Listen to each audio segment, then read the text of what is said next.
Ang kwento ni Tomby. Ang kwentong ito ay hango sa totoong buhay. Mula ito sa isa nating tagapakinig. Karanasan ito ni Randy. Walang eksaktong taon. Probinsya ng Bicol. Oh, ang aga mo namang pumarito, iho. Tulog pa si Intoy. Pumasok ka na muna at doon tayo sa kusina. Nag-agahan ka na ba? Wika ng lolo ni Intoy. Natawagin na lang natin sa pangalang Nanding. Di pa nga po eh. Maagang umalis si nanay at tatay. Maghahanap daw sila ng pagkakakitaang pera para may pambili kami ng bigas. 2 araw na nga kaming walang makain. Gutom na nga po ko. Tugon ni Randy. Ganun ba? Tamang dito ka pumunta. Maupo ka riyan at pagsaluhan natin ng munting biyayang nasa mesa. Huwag ka nang mahiya. Kumain ka na lang. Muling wika ni Mang Nanding. Tuwang-tuwa ang matanda habang pinapanood ang batang kapitbahay.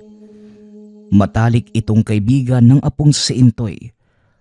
Araw-araw naglalaro at palaging kasama saan man pumunta. Masaya ito. Dahil hindi mag-iisa ang apo sa mga oras na kinakailangang lumuwas ng ibang bayan para sa tungkulin bilang manggagamot. Magkalapit lamang ang bahay at minsan na itong natulog sa kanilang tahanan dahil naiiwan ng mga magulang.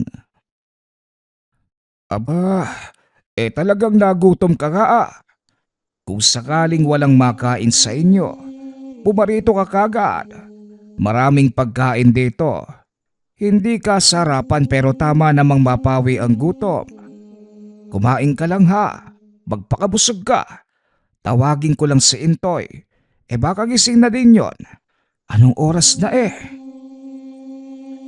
Wika ni Mang Nanding. Iniwanan niya ang bata. Ginising ang apo.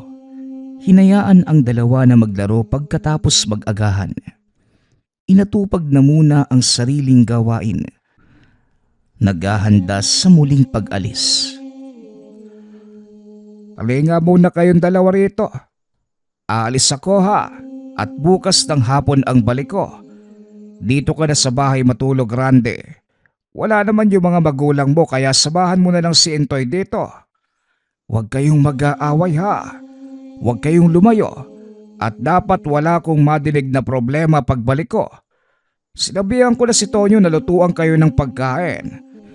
Sisilip-silip din yun rito para malaman ang pinagagagawa nyo. O ano, mauna na ako ha. Mag-iingat kayo ritong dalawa. Wika ni Mang Nanding. Hinatid ng dalawang bata ang matanda hanggang sa kalsada. Naiilang metro ang layo mula sa tahanan. Nang makaalis na ito, bumalik na sila at naglaro sa bakuran. Masaya ang dalawang bata hanggang sa may lumapit na isang ale. May dalang itim na sisiw. Walang ibang tao sa paligid ng mga sandaling yun, kaya sila lamang ang nakakita rito. Kinausap ang dalawang paslit. Nakisali pa nga ito sa laro.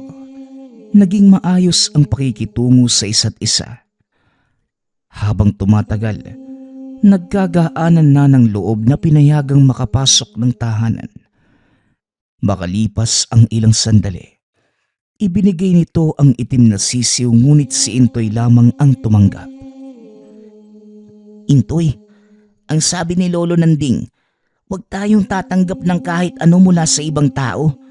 Hindi naman natin niyang kakilala eh. Tsaka ngayon lang natin siya nakita. Baka masama siya. Wika ni Randy. Ale, hindi ka naman po masama, di ba? Ang sabi ni Lolo, mabait yung taong nagbibigay. Kaya mabait po ikaw, di ba? Tanong ni Intoy. Oo naman. Tama ang lolo mo. Mabait ang taong nagbibigay. Isa lang ang dala kong sisiw kaya alagaan nyo ng dalawa ha. Baka makabalik ako at magbibigay ulit ng isa para naman sa'yo bata. Tugon ng Ale, sabay tingin kay Randy. Natakot ito at nagtago sa likod ng kaibigan. Nagpaalam na rin ang Ale makalipas ang ilang sandali. Humalik pa sa noo at yumakap sa mga ito. Dahil parehong bata, walang ideya sa ginagawa na matandang babae. Uy, kayong dalawa, bakit kayo nagpapasok ng ibang tao rito? Kilala niyo ba yon? Ang tanda na tapos parang malapit ng mamatay ah. Pinatuloy niyo pa rito? Ito pala ang pagkain. Magkapunan na tapos matulog ha. Wala nang lalabas. Diyan lang kayo sa loob. Bukas ng umaga ulit ako dadalaw para maghatid ng agahan. Intoy, Randy, hindi niyo bubuksan ang pinto kapag hindi kilala ang kakatok ha. Nagkakaintindihan ba tayo? Wika ni Tonyo. Sabay namang tumango ang mga bata. Hindi na pinansin ni Tonyo dahil abala sa pagkain. Isinara niya ng mabuti ang pinto at saka umalis. Naiwan ang dalawang batang naglalaro pa rin kahit malalim na ang gabi. Tawa ng tawa habang naghahabulan sa loob ng tahanan. Masyadong maingay na umabot sa bahay ni Tonyo, ngunit hinayaan na lamang dahil ayaw nang lumabas pa. Makalipas ang ilang sandali, natahimik na lamang nang may kumatok. Sinunda na may hinang boses, tinatawag ang kanilang mga pangalan. Hindi ko mabuksan. Tulungan mo ko, dali. Parang si Ali to kanina eh. Buksan natin, baka nilalamig siya sa labas. Wika ni Intoy, habang pilit na hinihila ang pinto. Ayoko. Kabilin-bilinan lang ni Kuya Tonyo na wag nating pagbuksan ng kahit sinong kumatok. Ano naman yung gagawin ng Alice sa ganitong oras? Hindi ba nakaalis na siya kanina? Tugon ni Randy. Siya nga yan. Pwede namang bumalik eh. Sabi niya wala siyang pamilya. Baka gusto niya sa atin. Buksan na natin kasi. Wag na. Baka ibang tao yan na nagpapanggap lang. Kapag pinapasok natin, tapos masama. Naku, lago tayo. Si Ali nga kasi yan. Mabait naman siya eh. Dali na, tulungan mo kung buksan ng pinto. Ang tagal mo naman eh. Naiinis na wika ni Intoy. Nagkasagutan pa ang dalawa dahil ayaw sumunod ni Randy. Nang hindi tumigil ang pangangatok at sa paulit-ulit na pangungumbinse, nadala ang dalawa at pinagbuksan. Bumungad yung matandang babae kanina na kagad ding pumasok ng bahay. Sabi sa'yo Randy, siya nga yung Ali. Kilala ko yung boses niya. Lola, bakit po kayo nandito? Tanong ni Intoy. Wala akong mauuwian. Pwede bang dito muna ako kahit ngayong gabi lang? Aalis din ako bukas bago may makaalam. Oo naman po. Kami lang ni Randy at malaki ang bahay. Ali po kayo. Ituturo ko kung saan po kayo pwedeng matulog. Wika ni Intoy. Natuwa ang Ale. Sumunod sa bata papunta sa kwarto. May dalawang kama roon. Ang isa ay pinagsaluhan ng dalawa. Sa kabila naman ang matanda. Nag-usap sila ng ilang sandali. Kinukwentuhan hanggang sa makatulog. Pagsapit ng bandang hating gabi, nagising si Randy dahil sa mga bulong. Nakita niya yung aling nakaupo sa tabi ng natutulog na kaibigan. Nakapikit ito. Nakahawak sa kamay habang nagsasalita ng ibang lengguwahe. Nakatungtong sa dibdib ni Intoy ang itim na sisiw. Dahan-dahang umusad papunta sa bibig at pumasok. Nakaramdam ito ng takot. Nakatingin lamang at hindi nakakilos. Matagal bago natapos. Kagad siyang napapikit nang tumingin ang matanda. Kinabukasan, wala na ang Ale. Hindi nila naabutan. Tinanong ni Randy ang kaibigan kung may nararamdamang kakaiba sa ginawa ng matandang babae. Intoy, may ginawa sa'yo yung Ali kagabi. Hindi mo ba napansin? Hinawakan ka niya sa kamay tapos may sinasabi siya. Hindi ko lang maintindihan kung ano eh. May masakit ba sa'yo ngayon? Tanong ni Randy. Wala naman. Hindi ko napansin yun. Tulog ako eh. Umalis na yung Ali. Hindi man lang tayo hinintay na magising. May uuwian na kaya siya? Taga saan kaya yun? Tugon ni Intoy. Di ko alam. Sana hindi na siya bumalik. Nakakatakot siya. Para siyang halimaw. Huwag kang ganyan, Randy. Masama magsabi ng ganyan. Hindi ka siguro nakikinig kay Lolo Nanding noong pinangangaralan tayo. Ang bait-bait nung Ale pero bakit hindi mo siya gusto? Pag-uusap ng dalawa. Di ko alam. Basta ayaw ko sa kanya. Kung nandito lang si Lolo Nanding, pag-agalitan ka nun. Kasi ikaw yung nagpapasok sa matanda eh. Di natin kilala yun.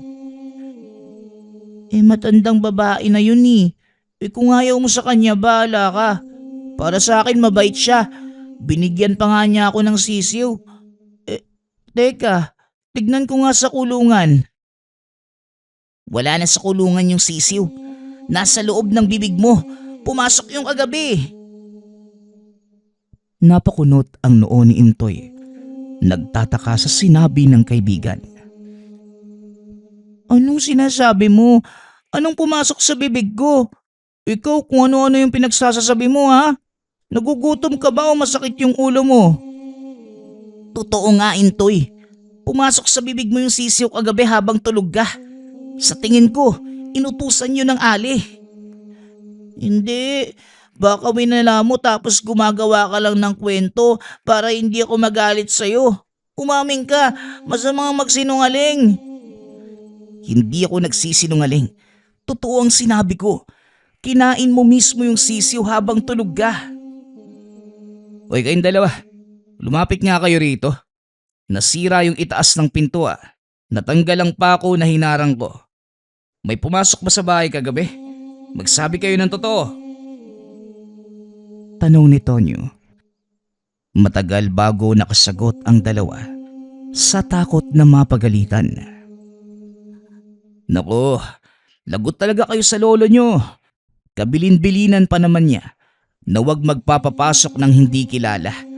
Nagpaalala pa nga ako kagabi. Aba, napakapasaway niyo ah. Sige, isusumbong ko na lang kayo. Wika ni Tonyo. Pagagalitan ka rin naman ni Lolo kasi hindi ba ikaw yung pinagbantay sa amin? Hindi mo namang ginawa eh. Tugon ni Intoy. Aba't sumasagot ka pa ah? Tagaluto nyo lang ako. Sisilipin din paminsan-minsan para malaman kung nasa bahay ba kayo o wala. Hindi literal ang tagabantay na oras-oras nasa tabi. Hinabilin lang kayo ni Mang Nanding. Wala nga tong sahod eh. Si Intoy kasi Kuya Tonyo eh. Ayaw makinig. Ang sabi ko wag papasukin yung matandang babae. Pero pinagbuksan niya. Sa loob pa nga pinatulog tapos may ginawa sa kanya eh. Teka, sinong Ali? Anong ginawa? Nako, pati ako malalagot sa inyo ah. Tumabi nga kayo. Titignan ko lang kung may nawawala sa mga gamit ng lolo nyo. Wika ni Tonyo. Sinuri nito ang buong tahanan. Wala namang nawawala. Naroon ang lahat. Makakahinga na sana ng maluwag. Ngunit kinutuban sa sinabi ni Randy. Kuya Tonyo, hindi naman magnanakaw yung Ali. Isa siyang nakakatakot. May ginawa siya kay Intoy. Binubulungan niya. Tapos yung ibinigay niya na itim na sisiw, pumasok mismo sa bibig ni Intoy. Nangyari yun habang tulog siya. Wika ni Randy. Wala sa sariling napasambit ng santo si Tonyo sa sinabi ng bata. Nagkaideya na ito sa posibleng nangyari. Dali-daling nagsara ng pinto at kinausap sila. Sabihin nyo nga, kung ito yung tinutukoy nyong matandang babae. Mga ganito yung tangkad, maputi ang buhok, magulo, nakabestidang itim, nakapaa, may kahoy na tungkod tapos walang ngipin sa harapan. Siya ba? May sumakto ba sa sinabi ko? Tanong ni Tonyo. Tumango ang dalawa. Dito niya napagtanto ang ginawa ng Ale kay Intoy. Patay tayo niyan. Paniguradong kakatayin ako ng lolo nyo. Kargo ko ba to eh? Bakit ba kasi kayo nagpapasok? Pare-parehas pa tayo mapapahamak. Ganito na lang. Umuwi ka na muna sa inyo, Randy. Huwag ka munang bumalik dito hanggat hindi pa natin alam kung ligtas si Intoy. Kung wala ang mga magulang mo, doon ka sa bahay ko. Ikaw naman, Intoy, hindi ka pwedeng lumabas dahil nasa tiyan mo ang sisiw. Alam mo na ba, nasa kapabayaan mo, lalaki ang halimaw, magiging aswang ka. Sige ka. Wika ni Tonyo. Hindi na naisip ang mga salita dahil sa sobrang galit. Kaagad naman itong naluha dahil natatakot sa kanyang sinabi. Huwag kang umiyak. Kasalanan mo tapos iiyak ka. Ayos, doon ka sa kwarto mo. Maupo ka roon. Matulog ko kung anong gusto mo. Basta huwag kang lalabas. Makinig ka lang sa akin, Intoy. Sumunod ang bata. Nakaupo sa dulo ng higaan at umiiyak. Hindi na rin mapalagay si Tonyo dahil alam niya ang patutunguhan ng sitwasyon. Naku, bakit ba kasi nangyari yung ganito? Ngayon pa nawala yung lolo nila. Buwisi talaga yung manang na yun eh. Sana tinuluyan na ni Mang Nanding noon. Binalikan siya tuloy at sapo gumante. Ang tagal bumalik ng matanda. Sana ba yun umabot? Wika ni Tonyo sa sarili. Naguguluhan at hindi sigurado sa kung anong gagawin kay Intoy. Ikinulong niya ang bata sa kwarto habang nasa sala. Matyagang naghihintay sa pagbabalik ni Mang Nanding. Ngunit sumapit ang hapon. Wala pa rin ito. Kuya Tonyo, bakit mo ginagawa sa akin to? Wala naman akong kasalanan eh. Ayaw ko na rito. Gusto ko na lumabas. Kuya Tonyo, palabasin niyo na ako dito. Intoy, makinig ka lang sa akin. May nangyari sa'yo kaya kailangan kang ipasok dyan. Huwag kang mag-alala. Pagkabalik ng lolo mo makakalabas ka rin dyan. Magtiis ka lang muna para din ito sa kapakanan mo. Kuya Tonyo, gusto ko nang lumabas. Gusto ko nang lumabas, Kuya Tonyo. Nauuhaw na po ako. Kuya Tonyo, sige na po, maawa ka naman. Napakamot sa ulo si Tonyo. Naawa sa bata ngunit natatakot na baka sa sandaling nasa labas, biglang magbago ang ugali. Minsan na itong nakasaksi ng ganitong pangyayari, kaya ginagawa ang abot ng makakaya para walang masaktan. Ang tagal mo naman, Mang Nanding. Ang apo mo, sinalina ng aswang. Bilisan mo ang pag-uwi, wala akong alam kung anong gagawin. Diyos ko, tulungan niyo po ako. Ilang oras pa ang kanilang hinintay. Ngunit hindi pa rin lumilitaw si Mang Nanding. Nang hapunan, pinayagan ni Tonyo na lumabas ang bata. Ngunit tinalian upang makaiwas sa posibleng maganap. Nagtataka ito kung bakit hindi niya sinabi ang totoo dahil matatakot lamang ang bata. Hinayaang isipin ni Intoy na siya ang masamang tao. Isusumbong kita kay Lolo. Ang sama mo sa akin. Wala akong kasalanan pero ginaganito mo ako. Wika nito sa gitna ng paghagulgol. Tama na ang iyak. Kumain ka na bago ako mapikon. Tumahang ka na. Naguguluhan na nga ako kung anong gagawin sa'yo tapos dadagdag pa yung kaingayan mo. Kung hindi mo pinatuloy yung Ale, hindi sana tayo aabot sa ganito. Bakit sinisisi mo yung Ale? May ginawa ba siyang masama? Mabait naman siya sa akin ah. Anong mabait, Intoy? Isa yung aswang at ang ginawa niya sa'yo, purong kasamaan. Yung sisiw na bigay niya, sa tingin mo laruan? Hindi. Isa yung sumpa sa pagiging halimaw. At darating yung araw na magiging katulad ka niya. Isang nakakatakot na nilalang. Walang ibang gagawin kundi maghanap ng batang kakainin. Pati lolo mo, si Randy, ako, pwede mo kaming patayin.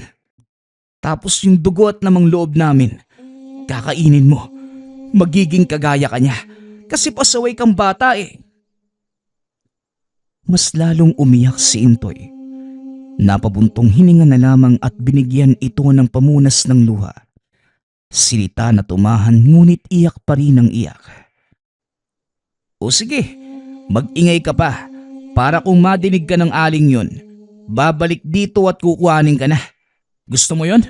Gusto mo bang sumama sa aswang? Ibibigay kita. Agarang umiling ang bata habang nakikiusap sa kanya. Tumahan naman ito at sumunod. Pagkatapos ng hapunan, bumalik ng kwarto at natulog. Si Tonyo na hindi mapalagay, naghalungkat sa mga gamit ni Mang Nanding, naghahanap ng maaaring gamitin kung sakaling lalala ang sitwasyon. Ay nako, puro lang naman halamang gamot ang nandito. May lana at mutya naman siya noon. Nasa na kaya yun? Sigurado kung hindi niya dala dahil itinatago lang. Ang tanong, saang sulok ng bahay niya nilagay? Naku naman, ano ba kasi yung itinagal sa ibang bayan? Ang sabi uuwi kaninang hapon, wala naman. Sa akin pa napunta yung responsibilidad sa apo niya. Tapos ito, nasalinan pa ng aswang. Jesus Mariosep, anong gagawin ko? Kapag naging ganap na aswang si Intoy, magpapakain na lang ako? Ganon? Wika niya sa sarili. Nagpatuloy ito sa paghahalongkat hanggang sa nahanap ang pinaglalagyan ng mutya. Napangiti at nabuhayan ng loob. Ayos, nandito lang pala. Mabuti na lang hindi tinangan. Ayos na, pwede na siyang magtagal sa ibang lugar kung nasan man ngayon. Ako nang bahala kay Intoy. Kung makikisabay lang yung mutsyang to sa kalaman ko, makakayanan kong ayusin ang problema eh. Wika ni Tonyo. Hindi rin naman may pagkakaila ang husay ng binata pagdating sa paggamit ng patalim. Isa itong mga aso na dumarayo pa sa ibang lugar para manghuli ng ligaw na hayop. Minsan na rin napalaban sa mga mabangis na nilalang. Kampante itong masasabayan ng sitwasyon, lalo na kung magbabago ang anyo ng bata. Sinilip niya si Intoy. Natutulog lamang ito. Nilapitan at sinuri ang pisikal. Wala namang nagbago kaya iniwanan. Hinayaang makapagpahinga. Sa sala lamang din tumambay. Yung makikita kagad ang kwartong tulugan ng bata upang madaling masaklolohan. Ng mga sumunod na oras, unti-unti nang napapansin ni Tonyo na nagiging malikot ito sa higaan. Kaagad niyang binigyang pansin upang malaman ang nararamdaman nito sa katawan. Kuya Tonyo, nauuhaw po ako. Ang sakit ng lalamunan ko. Wika ni Intoy. Dinalhan niya ng tubig. Ngunit halos 1 galon ang naubos ay nauuhaw pa rin. Kinutuban na ito subalit na natiling kalmado. Inaalo ang batang naiiyak na naman. Bakit ganun, Kuya Tonyo? Nakainom na ako pero nauuhaw pa rin ako. Ang sakit po sa lalamunan. Nagiinit din po yung loob ng tiyan ko. Wika ni Intoy. Napatanda ng krus si Tonyo. Palihim na sumasambit ng dasal habang pinapatahan ang bata. Ilang sandali pa, nagreklamo na itong nagugutom. Dito siya mas lalong nabahala dahil hindi na nagugustuhan ang ordinaryong pagkain ay binibigay. Nang wala na itong makain, nagsimulang magwala. Intoy, makinig ka sa akin. Huwag kang ganyan. Hoy, tignan mo ko. Makinig ka! Napatitig na lamang siya rito nang masugatan ang kamay gawa ng pagkabasag ng platong itinapo ng bata. Tumama sa dingding at tumalsik sa kanya ang piraso ng bubog.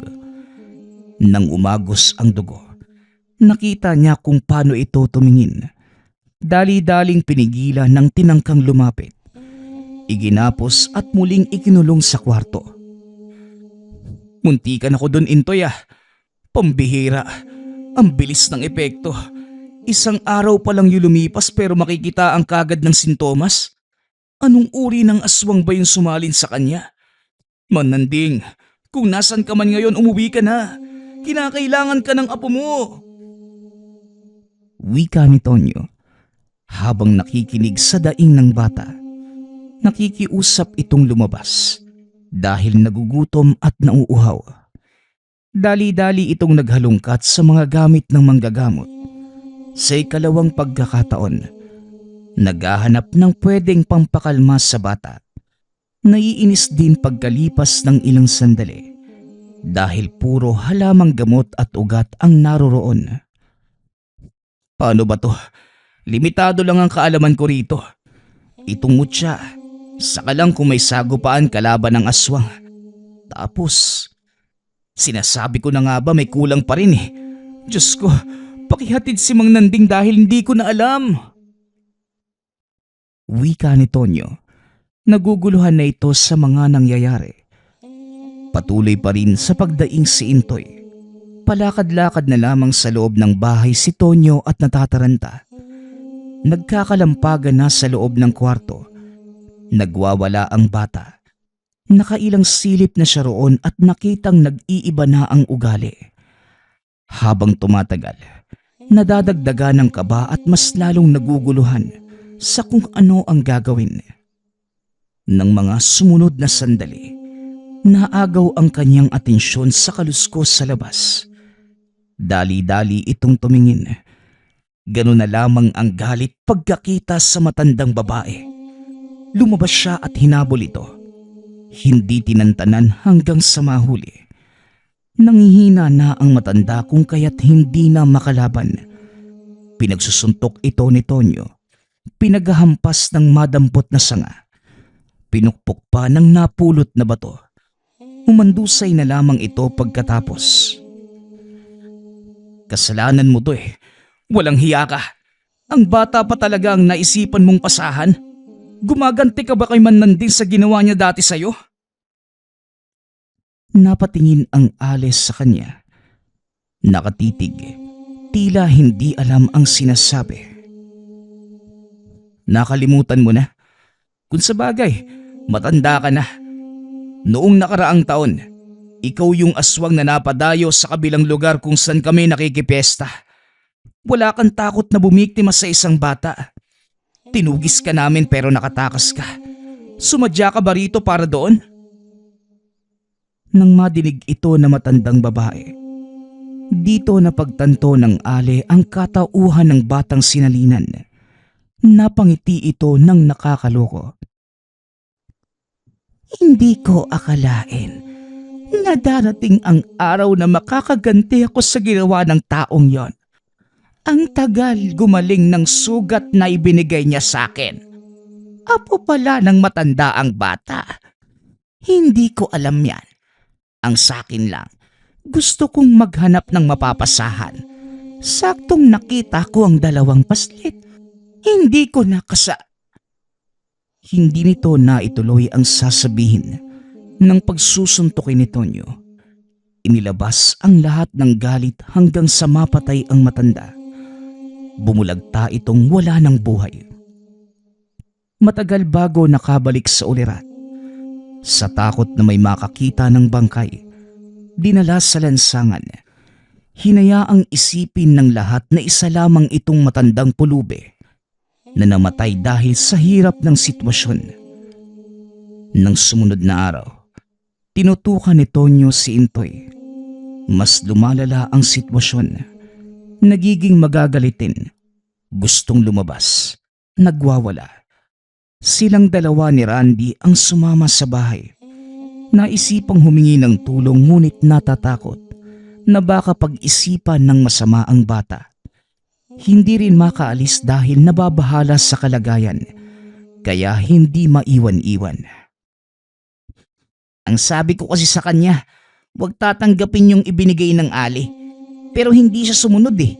Tapos pinatuloy pa sa bahay. Ginawan tuloy siya ng masama. May kasalanan ka rin eh. Kung sinabihan mo ko noong napansin mong kakaiba yung Ali, napigilan sana natin. Paano ba naman? Mga bata pa kayo. Walang masyadong alam sa mga bagay-bagay. Ito namang si Mang Nanding. Isa pa to eh. Sang lupalop na kaya ng mundo napunta. Diyos ko naman.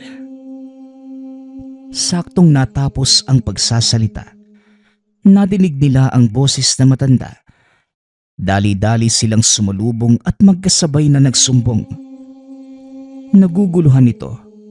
Pinatahimik at isa-isang kinausap. Nang mapagtanto ang nangyayari, kagad sinuri ang lagay ng apo. Binigyan ng paunang lunas at pinagpahinga pagkatapos. Naagapan naman bago mag-ugat sa kalooban ang sumpa ng aswang. Ilang araw pa ito, Tonyo. Hindi kita masisisi sa nangyari dahil nautusan lamang kita.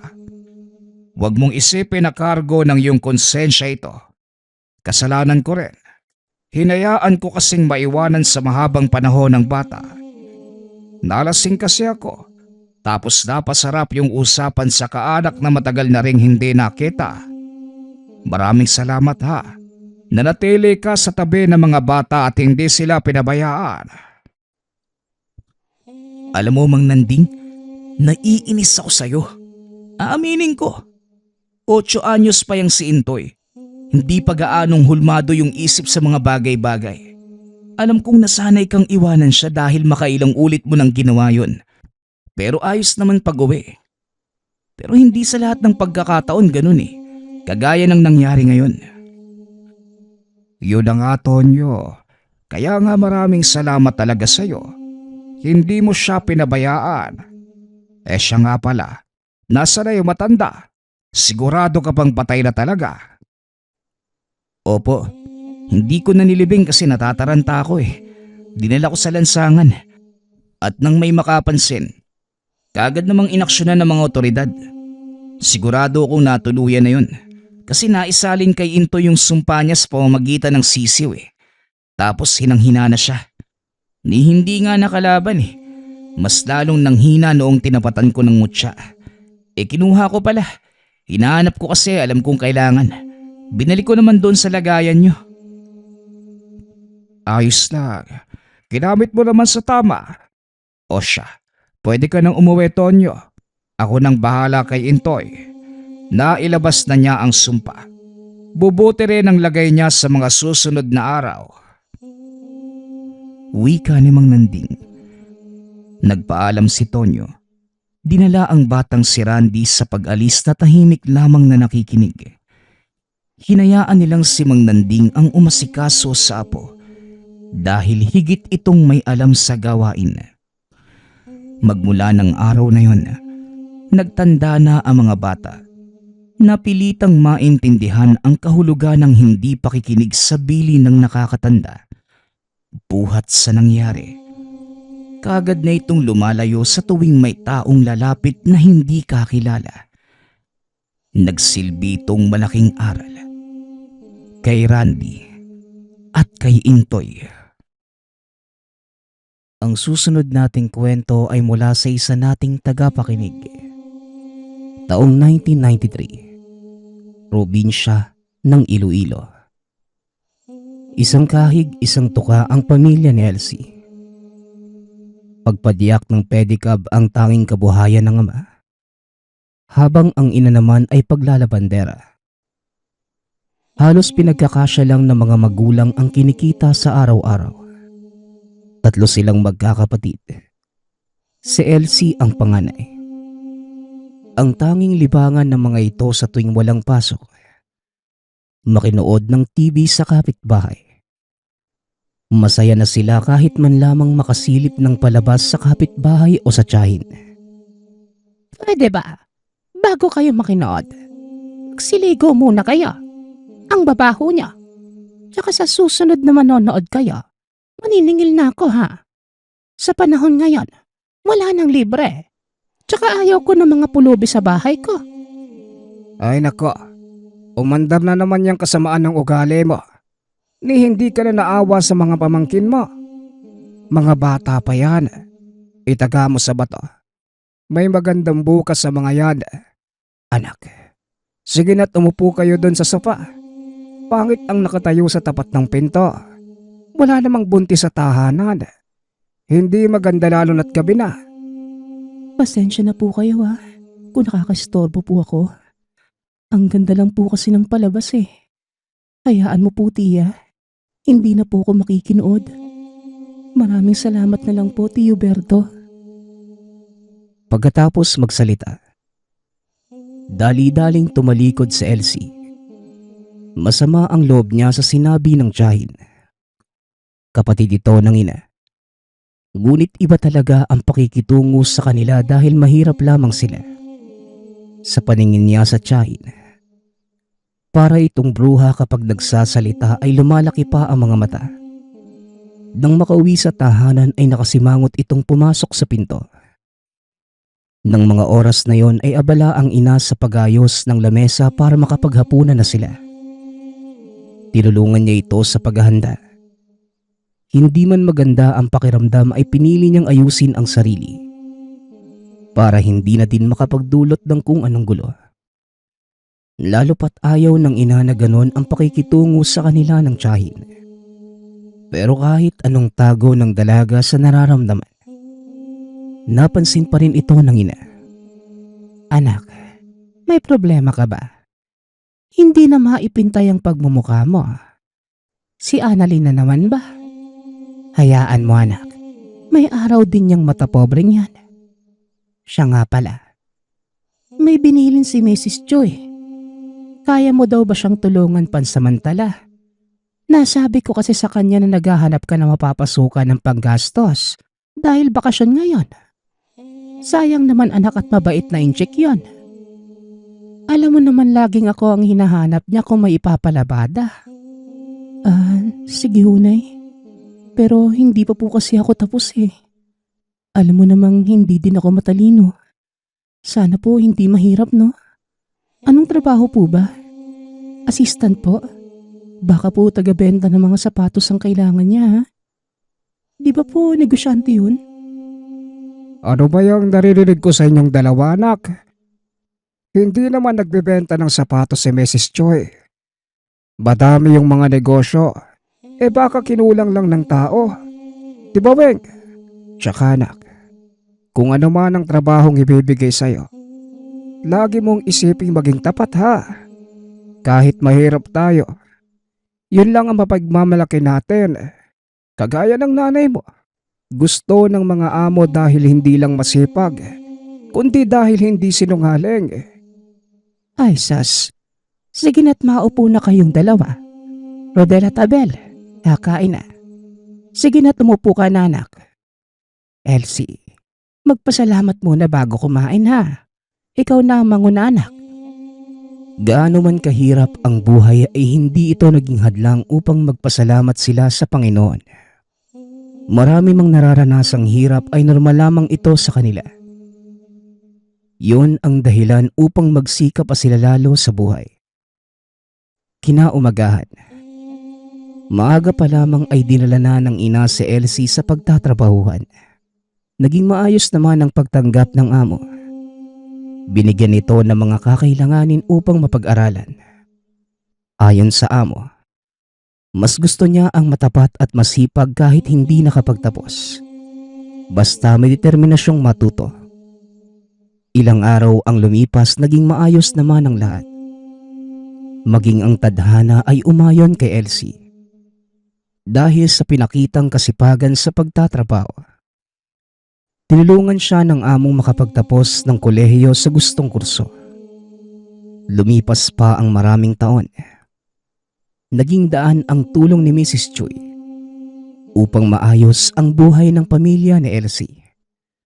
Binigyan ito ng mataas na posisyon sa kumpanya na tuluyang nagpabago sa takbo ng buhay.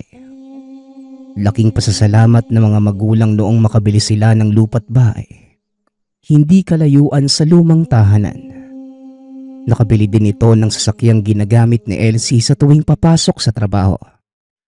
Halos lahat ng mga kalugar ay naiinggit. Lalo pa ang tiyahing kung umasta ay bruha. Meron pang mga tao na pilit silang sinisira ngunit hindi yon alintana ng dalaga. Bagkus, naging kalakasan niya pa ito upang magpursige. Hanggang sa isang araw, may bumisita sa tahanan. Uweng ate, magandang hapon. Pwede po ba akong pumasok? Ate, nandyan po ba si Elsie? Ang ganda naman ng bahay niyo. Wala siya ngayon eh. Nasa trabaho pa. Bakit, Annalyn? May kailangan ka ba? Ako nang magsasabi kung gusto mo. Magtatanong lang sana ako kung may bakante pang posisyon sa pinapasukan niya. Alam mo naman na mahirap maghanap ng trabaho ngayon. Medyo nahihirapan na kami. Lalo pat may sakit ang asawa ko. Nagbabaka sakali lang na meron. Ganun ba? O sige, ipapatawag na lang kita kung nakausap ko na siya. Sigurado akong meron. Palagi yung naghahanap ng tauhan lalo pa ngayong lumalaki na ang nahawakan niyang sangay ng kumpanya. Napatango na lang ang tiyahin. Pero dahil masama talaga ang ugali nito, imbes na magpasalamat ay kung ano pang masasamang salita ang nilalatag ng tiyahin at sinabing, porket nagkaposisyon ay kung sino na akong umasta. Sa kabilang banda, kinausap ni Nanay Weng ang anak.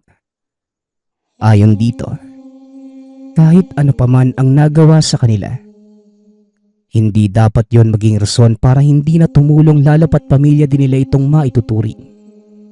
Kinabukasan, pinatawag niya ang pinsang si Morena. Pinapunta niya ito sa mismong tanggapan para malaman kung saan ito nababagay. Nais din niyang malaman kung ano ang mga kakayanan ng dalaga.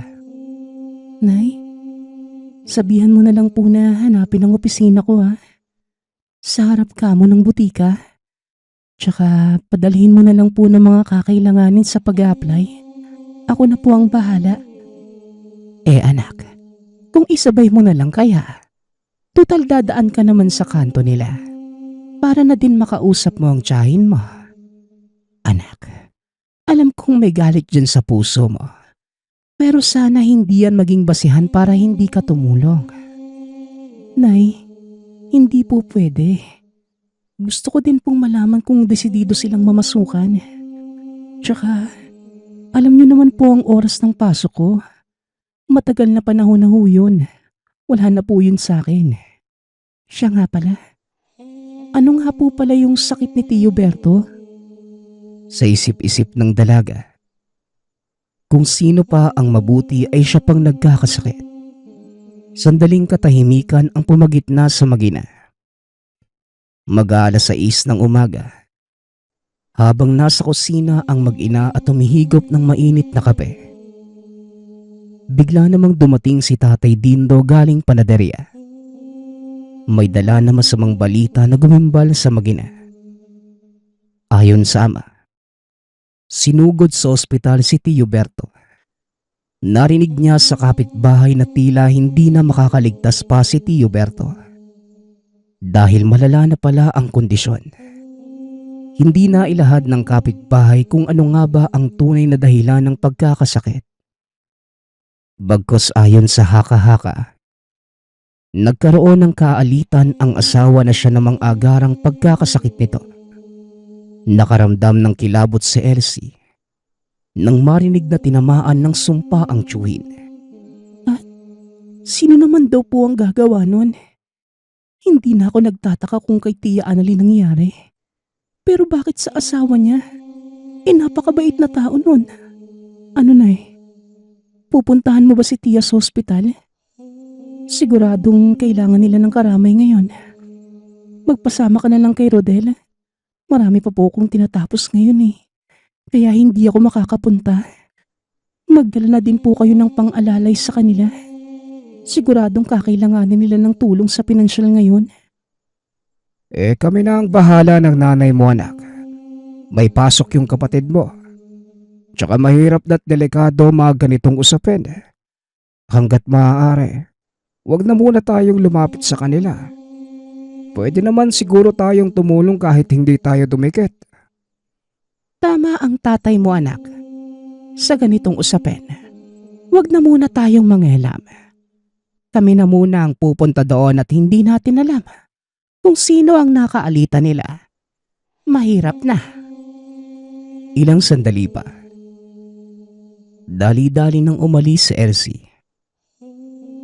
Palagi itong maagang pumapasok dahil umiikot pa siya sa mga sangay na malapit sa lugar. Habang nagmamaneho palabas ng lugar, hindi niya maiwasang mapadaan sa bahay ng tiyahin. Hanggang sa napansin nito ang isang matandang nakatayo mismo sa tapat ng bahay ng tiyahin. Hindi niya ito pinagtuunan ng pansin. Bagkus nilagpasan niya ang lugar dahil nagmamadali na itong pumasok. Nangako sa sariling pagkatapos ng trabaho sa araw na yon, dadaan muli siya doon. Ilang sandali pa, narating na niya ang opisina. Pagkalabas ng sasakyan, nakita niya muli yung pamilyar na matanda. Nakatayo lamang at nakatingin sa kanya. Lalapitan niya sana ito at tatanungin ngunit bigla itong nawala. Napaisip na lamang si Elsie na baka guni-guni lamang ang nakikita. Mabilis na lumipas ang mga oras. Magtatanghali nang masipat niyang nakaupo ang isang babae sa labas ng opisina. Nang masiguradong pinsan niya ito, walang sabi-sabing niyakap niya yon dahil napansing madilim ang mukha ni Morena. Napilitang pumunta sa kanya dahil nangangailangan ng tulong. Kanina ka pa ba dito? Hindi ka man lang kumatok? Kumain ka na ba? Lika, kain na muna tayo bago kita bigyan ng dapat mong gawin. Ako na ang hahawak sa'yo nang sa ganun. Maalalayan kita. Salamat, ma'am. Makakaasa po kayo na aayusin ko po ang pagtatrabaho. Masyado namang formal. Ate na lang, Morena. Wala namang problema sa akin kung yun ang tatawag mo eh. Tsaka huwag kang mahihiya kung may mga kailangan ka. Siya nga pala, pwede kang sumabay sa akin sa umaga at sa hapon para makatipid ka sa pamasahe. Salamat po. Malaking bagay po ito para sa akin at sa pamilya ko. Matagal na po sana ako mamamasukan dito eh. Ayaw lang po ni Mama. Tsaka kung ano-anong sinasabi niya patungkol sa'yo. Kaya lang po kami lumapit dahil walang-wala na po talaga kaming matakbuhan eh. Tsaka itong si Mama, mula nang nagkasakit na si Papa, hindi na din namin maintindihan ate. Nagumpisa po ang lahat nung may mga nakaalitan si Mama. May ginagawa po siyang hindi maganda, lalo na po sa tuwing nagagalit. Napahagulgol na ito habang nagkukwento sa mga nangyayari sa tahanan. Sobrang nahabag ang dalaga nang makita ang mga kakaibang butlig ng pinsan sa balat. Ngunit hindi na niya ito pinagtuunan ng pansin. Dahil sobrang emosyonal ito ng mga oras na yon. Niyakap niya ang pinsan para patahanin. Hindi maarte si Elsie pero tila may kakaibang amoy ang pinsan. Gusto niya sanang tanungin. Pero ayaw niya naman itong mapahiya. Napabuntong hininga na lamang si Elsie. Pagkatapos makapananghalian, pinagpahinga niya lang ito ng konti sa opisina. Binigyan ng mga pagsusulit upang malaman kung saan maaaring ilagay si Morena. Mabilis na lumipas ang oras. Tinignan niya ang relong nakasabit sa dingding. Nang masiguradong tapos na ang oras ng trabaho, nagpa siya itong ayusin ang mga gamit upang makauwi. Ilang sandali pa, kasama ang pinsan ay binabagtas nila ang daan pauwi. Dinaan niya muna ito sa tahanan ng tiyahin bago dumiretso sa kanila. Ate Elsie, maraming salamat po ha. Dadaanan mo po ba ako bukas? Anong oras po? Walang anuman. Maaga akong pumapasok eh. Mga 6:00. Ayos lang ba yun sa'yo? Tsaka Morena, napapansin ko yung mga butlig mo sa kamay. May nilalagay ka bang gamot dyan? Oo nga po ate. Hindi ko po alam kung ano ito. Kagaya din po ito nung kay Papa. Kaso ayaw maniwala ni Mama eh. Baka daw sa tubig lang. Sige na po ate. Mauna na po ko ha. Ingat po. Habang nagmamaneho, napaisip ito ng malalim sa mga napansin. May mga bagay siya na gustong malaman patungkol sa mga nangyayari sa pamilya. Hindi pa naman gaanong madilim na mga oras na yon. Kaya nasipat niya ang mga taong dumadaan. Lumabas si Elsie ng sasakyan. Nang bigla namang may humawak sa braso niya. Napapitlag ang dalaga dahil bigla nitong inilapit ang mukha sa kanya at bumulong. Kung ayaw mong madamay ang pamilya mo, layuan mo ang mga demonyo. Mag-iingat ka. Mag-iingat ka. Halos mawala sa wisyo ang dalaga dahil sa pagmumukha at amoy ng humahawak sa kanya. Akmang magsasalita sana si Elsie. Ngunit bigla siyang tinawag ng ama na nooy nakakunot ang noo habang nakamasid sa kanya. Anak, may problema ba? Abay, kanina ka pa dyan sa harap ng sasakyan mo. Akala ko naman kung ano yung ginagawa mo. Gusto mo ba tulungan na kita? Tatay, hindi niyo po nakita yun? Yung kaharap kong alay. Diyos ko. Wala naman akong nakita, anak. Ikaw lang ang nakatayo at mukhang ewan dyan. Sige na. Halika na at malapit ng dumilim. Sandali nga tutulungan na kita. Inalalayan siya ng ama sa pag-ayos ng mga gamit sa sasakyan. Sabay na din silang pumasok. Naupo na sa hapag ang pamilya. Sabay-sabay nilang pinagsaluhan ang mga biyayang natanggap mula sa Diyos Ama. Ilang sandali pa. Natapos na silang kumain. Biglang nagbukas ng usapan ang dalaga. Maging ang ina at ama. Ganon din ang sinasabi sa kanya.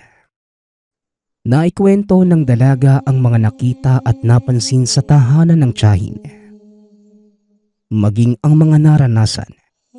Habang nakikinig ang mga magulang, mariin din itong pinatotohanan ng ama na nakasaksi sa nangyari sa asawa ni Annalyn. Ayon dito, hindi na sila pinapasok pa sa ospital kaninang umaga dahil sa nakakatakot na sitwasyon ng bangkay. Madaming mga insektong lumalabas sa buong katawan. Napagpasyahan ni Nanay Weng na bigyan ng pera ang kapatid upang mapasunog na lamang ang katawan ng asawa. Tay, paano po kung magtawag na tayo ng albularyo? Kawawa naman po yung mga pinsan ko, lalo na si Morena. May napapansin po ko sa kanya kanina. Kaya hanggat may oras pa po tayo na po ang gumawa ng aksyon. Sige, bukas na bukas. Pupuntahan namin si Annalyn. Dindo, Kilala mo si Mang Pipay, di ba? Siya na lang ang ipatawag natin. Magaling yun magtukoy ng mga sumpa o gumagawa ng kung anong may kinalaman sa kulam o barak. O siya, sige. Pero kausapin mo yung kapatid mo. Kung minsan, naiisip ko na hindi kayo magkapatid eh. Kung anong kinaayos mo, yun namang sama ng ugali niyang Annalyn na yan. kinaumagahan. Hindi na pumasok si Elsie. Nagpaalam na muna sa trabaho at sinabing may kailangan siyang ayusin. Hindi naman ito nasita ng mas mataas sa kanya. Dahil hindi naman ito abusado kahit pa may posisyon sa kumpanya. Maaga pa lang ay kasama na ni Elsie ang amatina. Pinuntahan nila ang bahay ng tiyahin kasama ang albularyong titingin sa sitwasyon. Pagkababa pa lamang ng sasakyan, Napahikab ng malalim ang matanda. Napakalakas ng negatibong enerhiya sa lugar na ito. Sandali. Huwag muna kayong humawak ng kung ano. Diyos ko, ang buong bahay ay... Napatigil sa pagsasalita ang matanda. Nang makitang bumukas ang pinto at lumabas si Morena. Napansin pala nito ang pagdating ng sasakyan ni Elsie at akalang papasok na sila. Sinuri ng matanda ang kabuuan ni Morena at sinabing, Ikaw ang susunod. Weng, sa palagay ko, huwag na kayong sumama pa. Huwag kayong aapak sa bahay nila pero si Elsie, ikaw ang sasama sa akin. Magkasama kayo ng dalagang yan. Nadamay ka na din sa sumpa. umihip ng orasyon ang matanda sa dalawang dalaga. Maging sa sarili upang depensa laban sa masamang enerhiyang nasasagap sa lugar. Morena, hindi tayo papasok ngayon. Sige na, doon na ako magpapaliwanag sa loob. Nasaan ang nanay at kapatid mo? Nay, tay, magiging maayos din po ang lahat. Sige na po, papasok na po kami.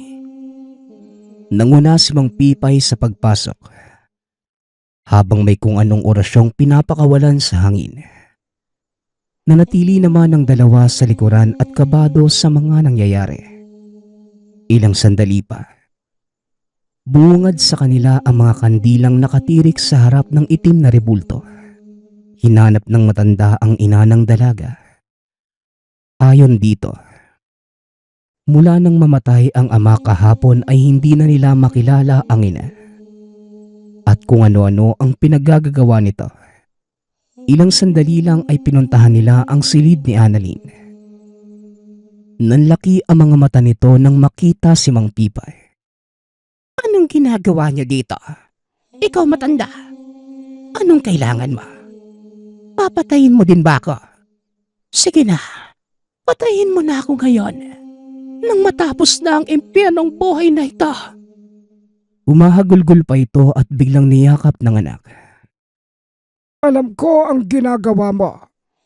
Ang nangyayari sa'yo. Balikyan ang mga taong ginawan mo ng masama.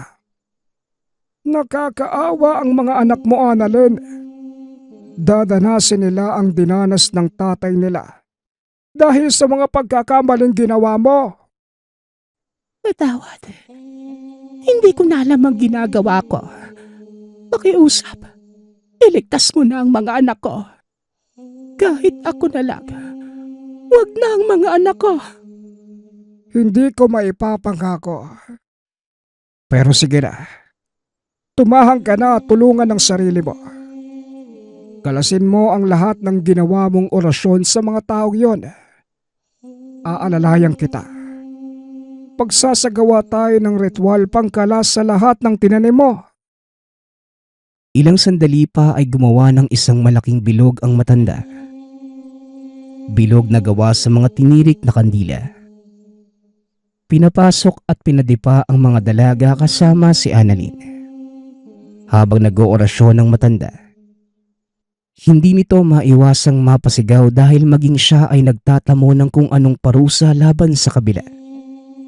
Sobrang nahirapan si Mang Pipay na kumonekta dahil may kagalingan ang nilalang na kumakalaban kay Annalyn.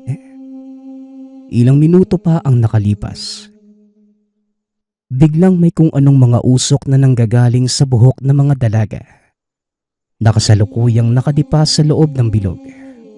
Mas nilakasan pa ni Mang Pipay ang pagsambit ng mga katagang pangproteksyon sa sarili. Umihip na malakas na orasyong pangkalas sa kung anong masamang sumpa na dulot ng kabila. Hanggang sa may puwersa na kumawala sa loob ng bahay. Biglang nahimatay ang dalawang dalaga. Maya-maya pa.